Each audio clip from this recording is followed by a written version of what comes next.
The sound of clinking crystal and shrill, overpolished laughter rose up from the private dining room like smoke from a fire I never lit. I stood at the top of the stairs, the restaurant quiet around me except for that noise, my space invaded again. I never pay, of course. Family privilege. Margaret's voice floated up like poison wrapped in perfume.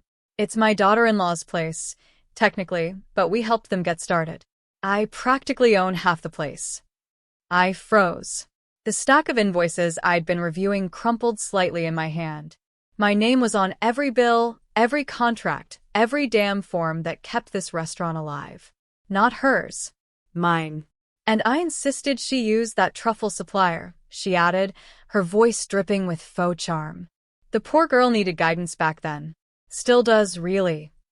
Their laughter followed, sharp as glass. My phone buzzed. A text from Ryan. Mom's entertaining some friends at the restaurant. Hope that's okay. Hope that's okay? Like this was some high school party, and not a business I bled for. I looked down at the light from the frosted glass doors. 7 silhouettes, maybe 8. Wine glasses raised. My wine, my food, my name on the damn lease. Margaret was holding court again, her personal theater set on my dime. I could almost see her waving a hand dismissively, spinning her polished lies while her society friends drank them in with the Merlot. 3 years I'd swallowed this. Smiled. Nodded. Let her sweep in like a storm wearing pearls and entitlement. But today? Something snapped. I walked down the stairs slowly, my heels landing with deliberate weight, like a countdown. Click. Click. Click. Margaret's voice rose again. It's fortunate I'm here to maintain standards. Left to her own devices. That was enough. I reached the dining room door. My hand rested on the brass handle. Through the frosted pane, I could see her seated at the center of the long table, draped in a new scarf, smug and sparkling. The others were laughing again. I opened the door. The room fell silent. Every head turned. Margaret's painted smile stayed frozen in place, but her eyes locked on mine like flint to steel. Bella, darling, she said, lifting her glass. I was just telling everyone about our little restaurant. I stepped inside, heart pounding, voice steady. Actually, Margaret, I said, I think it's time we talk about exactly whose restaurant this is. The air in the dining room crackled. Margaret's wine glass hovered midair, her guests shifting uncomfortably in their seats. Public generosity, I said, stepping forward. With someone else's resources isn't generosity, Margaret. It's theft. And starting today, you and your guests will pay full price like everyone else. Margaret's smile faltered. Now, Bella, let's not make a scene. Oh, I think we're past that. I cut in. I've let this slide for too long. You throw parties here like it's your personal salon, serve $500 bottles of wine like tap water, and then lie about owning half of my restaurant. Her mouth opened, but no words came. Only the echo of silence and the weight of my words, finally spoken. That night, the front door barely clicked shut before Ryan exploded. You embarrassed her, he snapped, throwing his keys on the console. In front of all those women. I turned slowly, still tasting the bitterness of that room. She embarrassed herself. I just stopped pretending. He rubbed his temples, already exhausted by a conversation he didn't want to have. She brings connections, Bella. Exposure. You think critics walking off the street? I don't need exposure if it costs me my integrity, I said, trying to stay calm. And since when do you care about the restaurant's reputation? You've barely stepped foot in the kitchen since you lost your job. His shoulders tensed. That's not fair. Fair. My voice cracked. You know it's not fair? 15 years of saving tips, working double shifts, missing birthdays, building this place from scratch while you chased corporate titles. And now your mother strolls in, handing out my menu like party favors and saying we build it? He didn't reply. He didn't have to. His silence was the loudest answer of all. I walked past him into the bedroom, yanked open the drawer, and pulled out the ledger. She cost me nearly $3,000 today, Ryan. Food, wine, labor. Not to mention the damage to my reputation from her lies. And you're worried about her feelings? He leaned against the doorframe, voice lower now. She just wants to help. She's proud. No, she wants control. And you let her have it because it's easier than standing up to her. He didn't deny it. I turned to face him, my voice cold. Starting tomorrow, Margaret pays full price. No exceptions. No discounts. No lies. If she has a problem with that, she can host her wine parties somewhere else. Ryan looked at me like I was someone he didn't recognize. Bella, if you do this, you're choosing business over family. I stared at him for a long moment. No, Ryan. I'm choosing respect over delusion. The bedroom door slammed behind me, the force rattling the frame like it had been waiting years to finally break. I grabbed my keys off the counter with shaking hands and didn't say a word as I passed Ryan still standing in the hallway, stunned and silent. I needed air. I needed space. I needed to breathe without feeling like I was choking on someone else's lies. By the time I pulled up outside Lisa's house, my throat was raw and my chest felt hollow. She opened the door in leggings and a messy bun, took one look at me, and silently handed me a glass of wine. "Third one's on me," she said, guiding me to the kitchen. "Talk or don't talk, but you're not going back there tonight." I sat at the counter, the glass trembling in my hand. "I'm done," I whispered. "With Margaret. With Ryan defending her. With pretending like any of this is okay." Lisa nodded like she'd been expecting this. "Good. Because I found something you need to see." She opened her laptop and pulled up a spreadsheet, numbers, dates, and bank stamps blinking on the screen. "I ran a background check after the last time she came in here bragging about how she funded your restaurant. Henry's accounts have been hemorrhaging money for months." My eyes scanned the columns. Transfer after transfer. All to Margaret's personal account. Lisa zoomed in. "Look at the timing, Bella.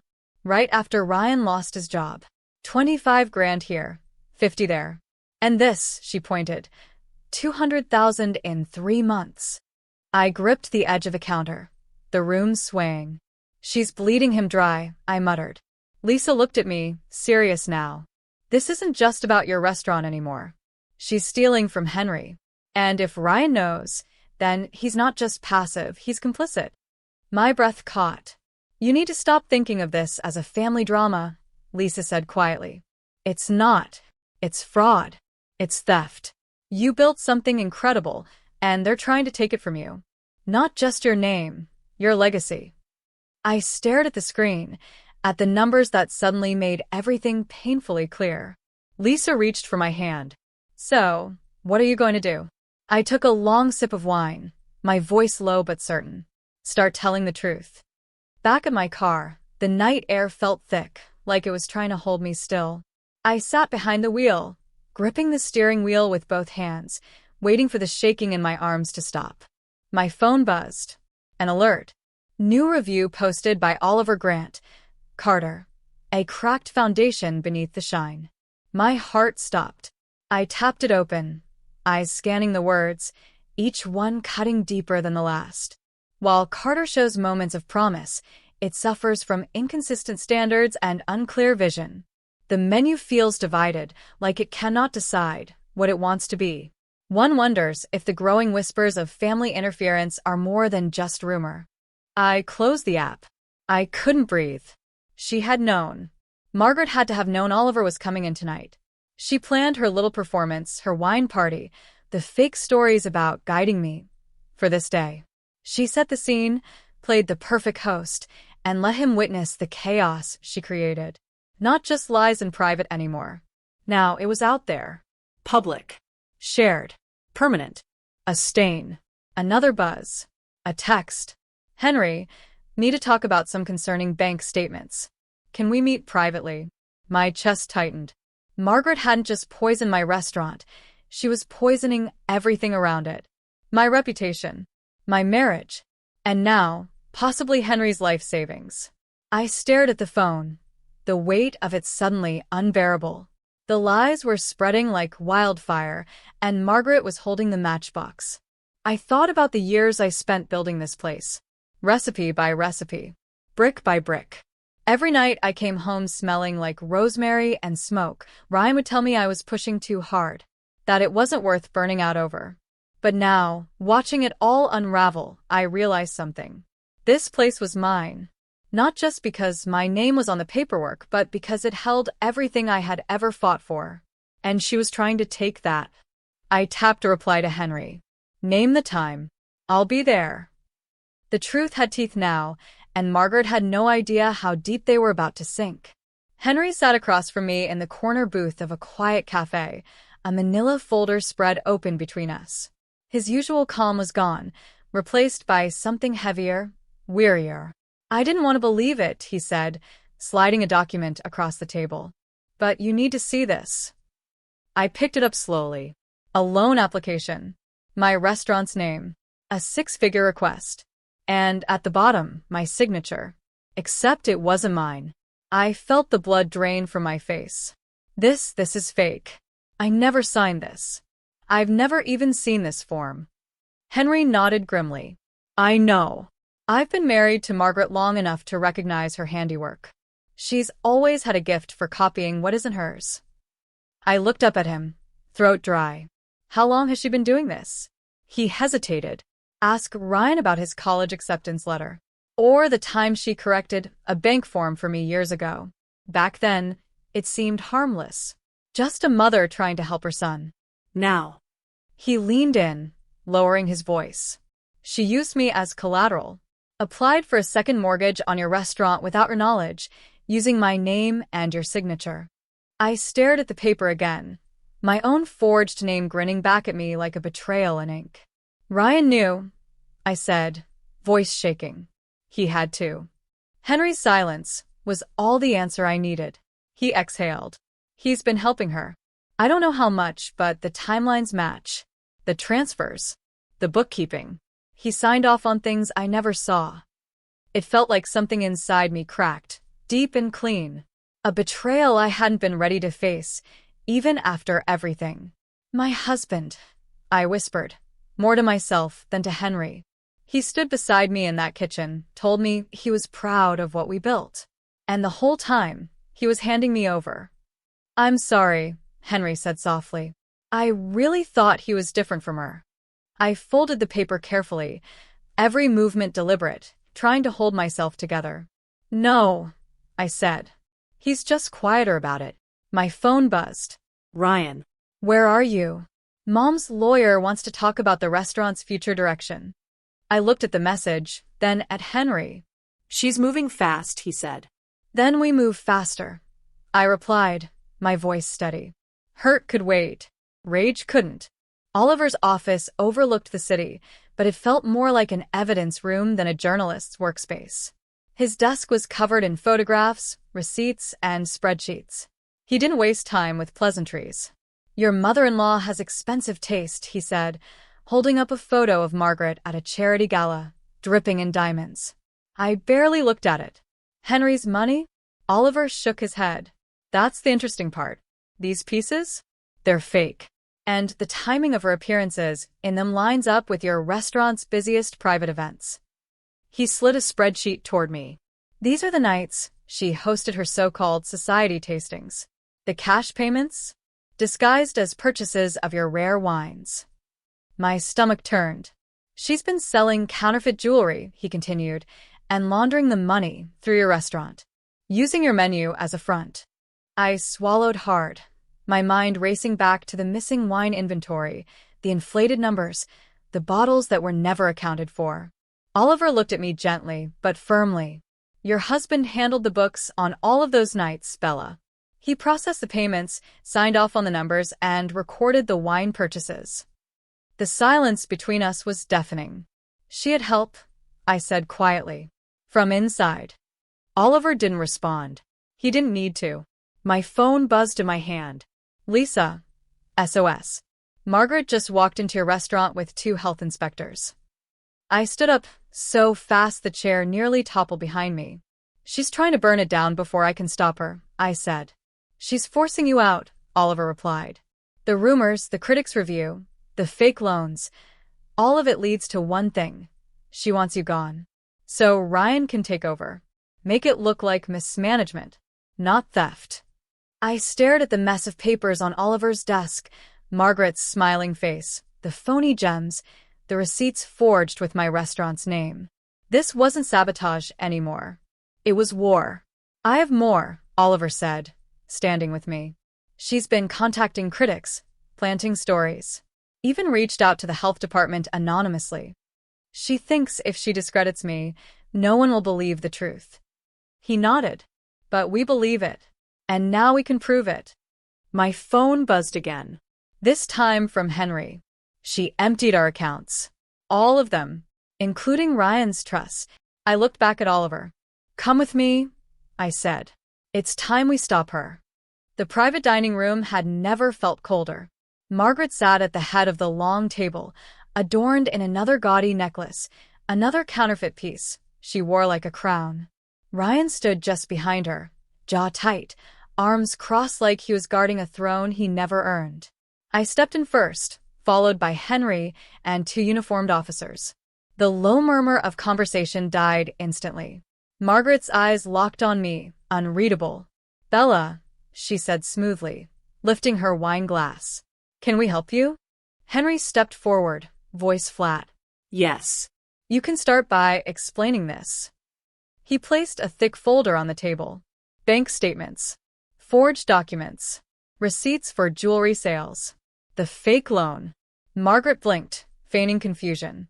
I'm sure there's been some mistake. No mistake, I interrupted. You used my restaurant to sell counterfeit jewelry and launder the money. You forged my signature. You took out a fake loan with Henry's name.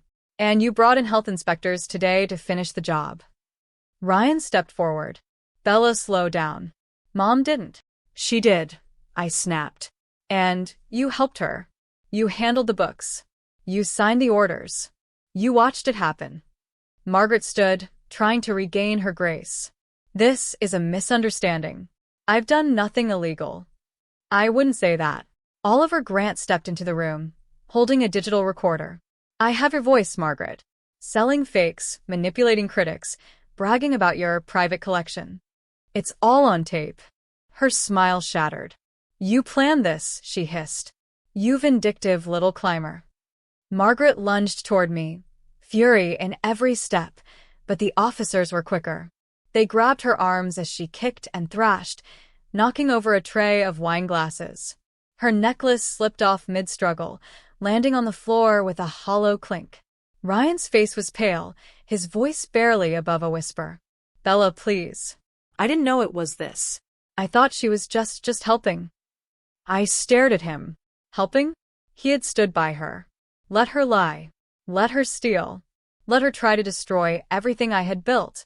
You let her ruin my name, I said quietly. You don't get to ask for understanding now. As the officers led Margaret out in cuffs, her eyes met mine one last time. You'll regret this. But I already didn't. The courtroom was packed. Reporters, former friends, restaurant regulars, all whispering behind manicured hands. But the loudest silence came from Margaret herself, sitting at the defendant's table in a pale orange prison jumpsuit, her posture still perfect, as if appearance could protect her now. I took the stand, heart pounding but steady. Margaret's cold eyes locked on mine. Last chance, she said under her breath. You don't have to do this. Family protects family. I didn't respond. Instead, I pulled out my phone, cued the recording, and hit play. Her voice filled the courtroom. Clear, smug, cruel. Ryan's pathetic, really. So desperate for Mommy's approval he'll sign anything. Just like his father. There was a collective gasp. Heads turned.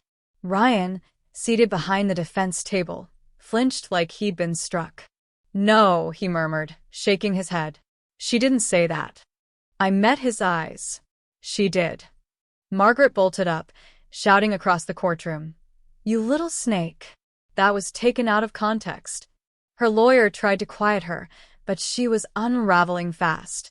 I built this family. Everything I did was for him. If he feels pathetic, that's on him. The judge slammed the gavel. Order. Sit down, Mrs. Thompson. In the gallery, her former friends, draped in quiet rage and designer scarves, turned away, their faces pale and tight. Women who once toasted her with champagne were now scrolling furiously through their phones, finding their precious private collection, jewelry listed under counterfeit alerts. "You ruined us," one woman hissed. "You lied to all of us." The courtroom buzzed with rising tension. Margaret tried to shout over it, but the chaos had taken over. Henry stood, calm in the storm. "Your Honor," he said, stepping forward. "Before this continues, I'd like to say something." The judge nodded. He looked straight at me. "I want to publicly apologize to Bella for not seeing what Margaret was doing, for trusting her blindly, and for not protecting the restaurant we both claim to love. Bella built that place from the ground up, and I let it become a battleground. I'm sorry." My throat tightened. Ryan sat motionless, staring at his mother as if he were seeing her for the first time. The mask was gone. The truth was finally out, and there was no going back. The final signature felt like a release. I sat in the lawyer's office, the divorce papers between us, a quiet thud marking the end of 12 years. Ryan hadn't shown up. Just a courier with a tight smile and a manila envelope. Fitting. Even at the end, he let someone else carry the weight. Outside, the air smelled different, cleaner somehow, like the beginning of something real. Back at the restaurant, the staff greeted me with cautious optimism. They had weathered the storm with me, watched the headlines, watched me crack and rebuild, one breath at a time. My head chef nodded as I passed, silent but steady. My kitchen again. In my office sat one last box. Margaret's collection of fake jewelry. Tacky. Glittering. Hollow. I carried it outside, past the prep stations and the scent of garlic and butter, all the way to the alley behind the building. The dumpster lid groaned open. One by one, I tossed the necklaces, the rings, the earrings. Cheap stones catching the light like they still wanted to pretend they were real. Like Margaret. The last piece, a brooch she used to pin to her scarf at every charity gala, landed on top with a dull clink. I stared at the pile for a moment, then let the lid slam shut. No more pretending. When I stepped back inside, something had shifted. The restaurant felt lighter. Mine again. Not just legally, but in spirit. The air buzzed with energy, not tension. The clang of pans and shout of orders sounded like music. This wasn't just a place I had built. It was a place I had saved. Later that afternoon, Henry arrived, paperwork in hand. He was joining the board officially, quiet, measured, sincere. "A clean slate," he said. I nodded. "That's all I've ever wanted." He looked around the dining room, the sunlight catching the polished tables. "Feels different in here." "It is," I said. "It's honest now." I tied on my apron, the familiar weight grounding me. Steam rolled from the open kitchen doors. The new menu was waiting. New reviews. New beginnings. As I stepped behind the line, the staff looked up, ready. "Let's cook," I said. And this time, no one else was standing in my way. The morning sun filtered through the front windows as I sipped my coffee in the quiet dining room, the hush before the day's first rush. My phone buzzed. A message from Oliver. "It's live." I tapped the link. Rising from the ash, a second look at Carter. The headline hit me in the chest. I scrolled slowly, heart thudding with every word. What once teetered on the edge of collapse has emerged with clarity, power, and grace. Carter is no longer just a restaurant. It's a declaration. In reclaiming her kitchen, Bella Carter has redefined what it means to lead with authenticity. My fingers trembled slightly. Where others might have collapsed under the weight of betrayal, Carter stood taller. Every dish reflects a story of resilience. It is not just refined, it is honest. And in today's world of carefully curated appearances, that honesty tastes revolutionary. I exhaled a breath I didn't know I had been holding. There were photos too, my team plating dishes, me at the pass, sleeves rolled up, head down, focused. Not posing. Working. Just the way it should be. I looked up as the kitchen door swung open and the familiar chaos of prep began. The clang of pans, the hiss of burners, knives on cutting boards. My sous chef waved from the line. I stood, tucking the phone away, apron already tied at my waist. This place wasn't a stage anymore. It wasn't about revenge or proving anything to anyone, not even to myself. It was about moments. The kind of moments that happened between the flame and the plate. The kind built from laughter in the kitchen, shared tastes at the prep table, dishes that whispered truth in every bite. I wasn't here to collect enemies. I was here to create something real. The past was ash now. This was mine. I stepped through the kitchen doors, the heat washing over me like a welcome I hadn't felt in years. The staff straightened, ready, focused. With me. I picked up the first plate, adjusted the garnish, and looked at the team. A small smile touched my lips. Let's cook.